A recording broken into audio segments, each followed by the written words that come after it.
This episode is sponsored by Squarespace. Whether you need a domain, website, or online store, make your next move with Squarespace.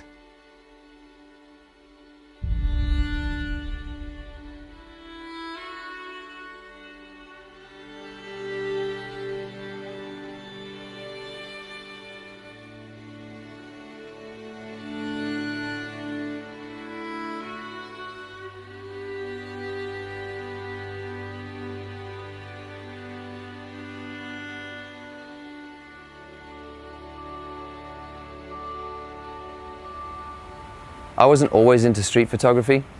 I think I had this stereotype in my head that street photographers were people who had to go up to strangers and ask to take their portraits on the street and have to deal with 90% rejection rates, or people who hid in shadows in town squares and shot people from a distance hoping not to get noticed, but sometimes you do and you've got to deal with conflict. And that just didn't fit who I was. But about 3 years ago, I decided that I really needed to take my Instagram game seriously, because as a modern photographer, it's a great way to promote yourself online. And so I made a rule for myself to go out and at least shoot one photo every day and try and post. And initially I started on my phone because there was no ways that I was going to carry backpacks of DSLRs and lenses every day. It was just impractical. And because I live in a big city, it ended up being that I would just shoot what I saw walking around every day. And looking back over the first 6 months, I think I saw that what I was shooting was of the street. Was it the stereotype of what we think of when we think street photography? I mean, little bits of it were, but most of it definitely wasn't. And looking at it, I had to kind of redefine what street photography was for me, that very narrow stereotype I think a lot of us hold on to. And so my idea of what street photography is definitely broadened over time. I'm in Rome at the moment, so I thought I would just take a little bit of time to talk to you about my street photography philosophy in the hope that it helps you chuck out some of the stereotypes you have about the narrow thing street photography has to be, and to broaden your idea of it a little bit. And hopefully it gives you the guts to go out there and shoot your own take on the streets where you live.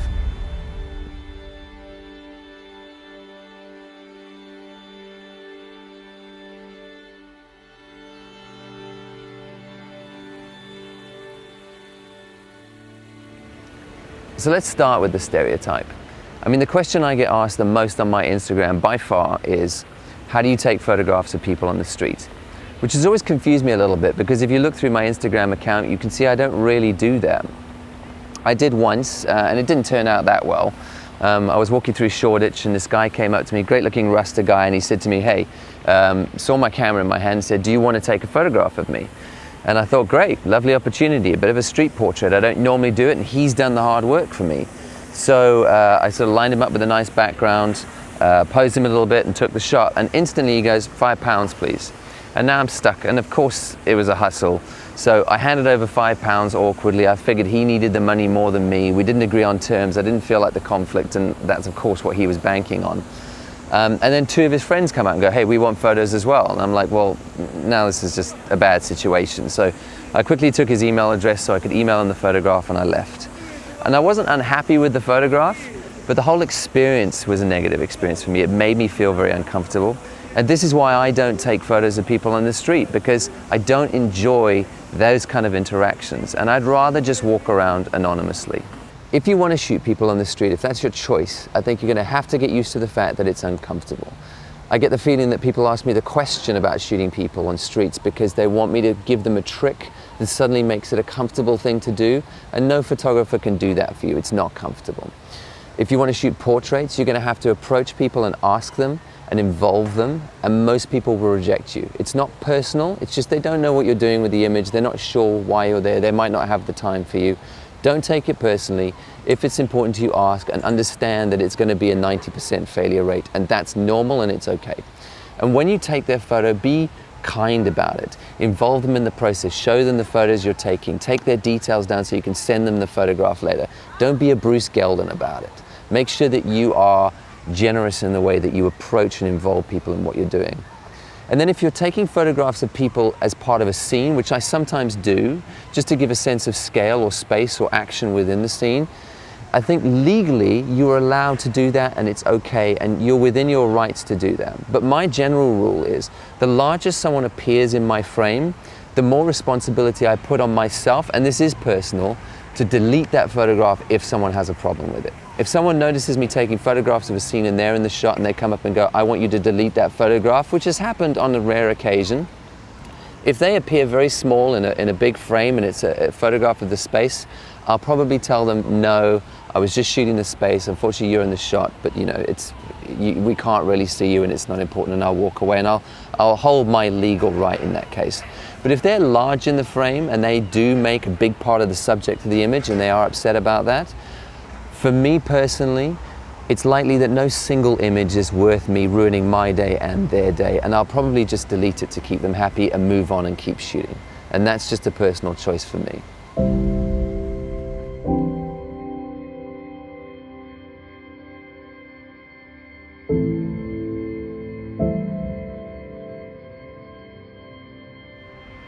I'll talk about gear really quickly. I've got the Fuji X-T20, that's what I'm running around with the 23mm f2 lens, which is nice and compact, and it's a really sharp little lens to use. I assumed when I got this actually that I'd be using the 35mm lens more often because it would give me a 50mm equivalent, and that used to be my favorite focal length. But I think sometime in the last year when I've been using the Fuji X100, I've gotten really used to that 23mm lens, which is a equivalent 35mm focal length.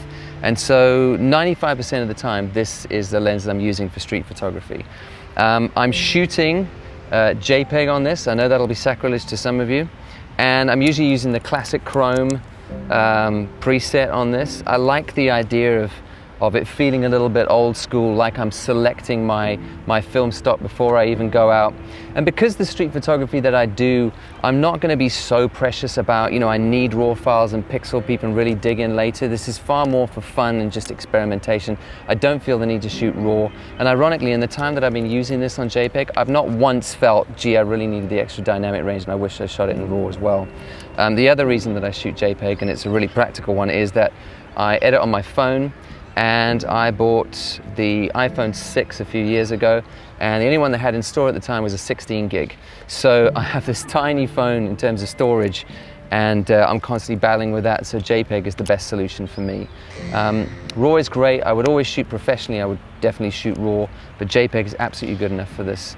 And speaking of your phone, I think, you know, I get a lot of people saying to me, I wish I had money for a really good camera so I could be a really good photographer.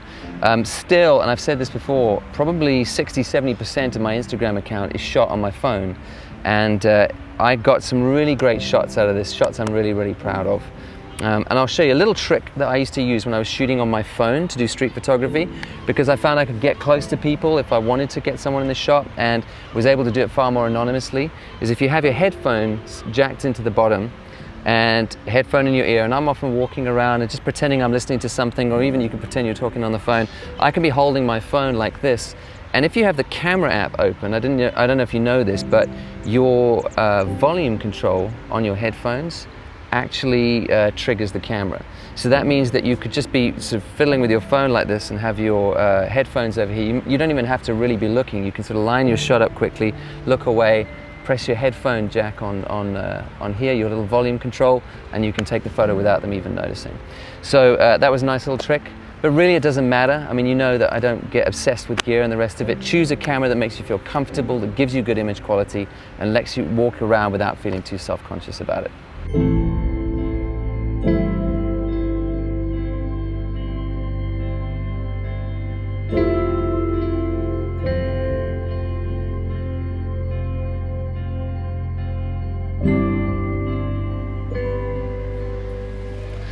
So if I don't shoot people, what do I shoot? And I've done a bit of thinking about this, and I think that for me it's about spaces, but particularly the interplay with light and shadow in those spaces. And I know how broad that sounds, but if you've ever walked around a city and you kind of round a corner and something about that scene just sort of catches your breath a little bit, maybe if you're not a photographer, you're not really sure what you're looking at, you just look and say, well, that's a beautiful scene. But hopefully, as photographers, we can look and understand that it's because the elements and the way that they're composed, or the light that's bouncing around in that space, or something to do with that. And in my photography, I want to, especially when I'm shooting on the street, capture that feeling of being in that space. And I like the fact that it's different from my day work. My day work is very people-focused, portrait-focused, like subject-focused. But my street photography is a lot wider and broader, and it's a lot more about space and context. So walking around, I don't feel that's wasted time. I'm learning the whole time about colors and how to shoot wider and how to compose a background and space, so that when I am shooting contextual portraits with a client or with somebody for paid work, all that stuff is logged away in the back, and it's actually enriching my portrait work as well. Where people come in with street portraiture, or street photography rather, is that sometimes when you've got that space, you just need that little element to kind of ground the scene a little bit.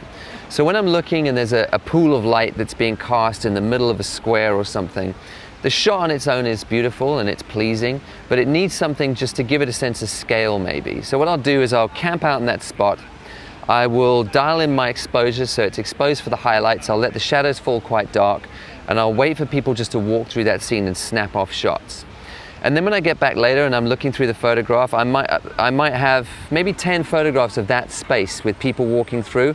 And one of those shots, hopefully, something about the way that they're walking or standing or moving through that space makes that whole composition just snap into focus, and everything feels like it's in its right place. And that's the one that I'll edit, work on, and post.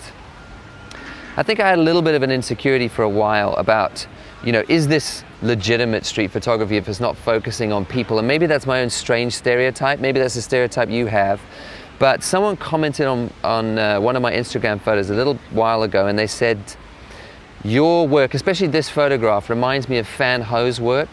And I wasn't really familiar with Fan Ho, and I looked him up, and you should look him up too. He was a Hong Kong-based street photographer, and he shot black and white mostly, very, very contrasty, exposed for the highlights, dark shadows, worked on a lot of geometrical shapes, a very filmic feel, and people in his shots were very, very incidental to the composition, just to provide a bit of grounding for it. And that kind of gave him permission to follow this track that I was following. And I think it reminded me, and I've said it on this channel before, but it reminded me that to have heroes in any kind of space in your photography is super important, because not that you're going to go out and just try and copy the work they do, but it gives you a target to aim for loosely and gives you permission to move in a particular direction. And then hopefully over time, it just means that you're going to put your own spin on that sort of work.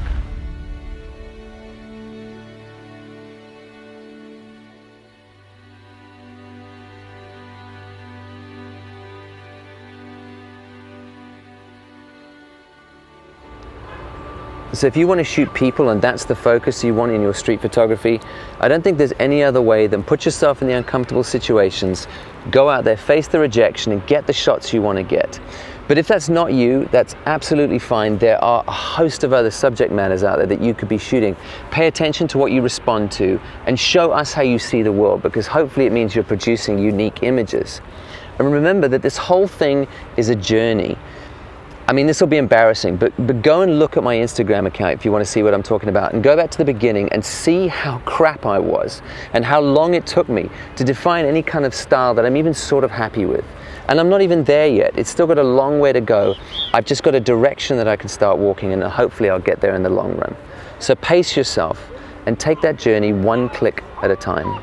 Thanks again to Squarespace for sponsoring this episode.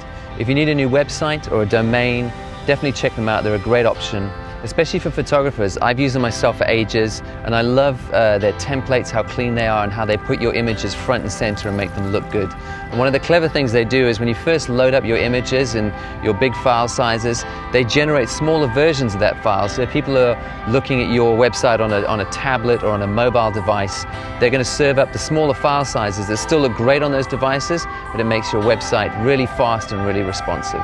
Start your free trial today at squarespace.com. and go to squarespace.com/Sean Tucker to get 10% off your first purchase.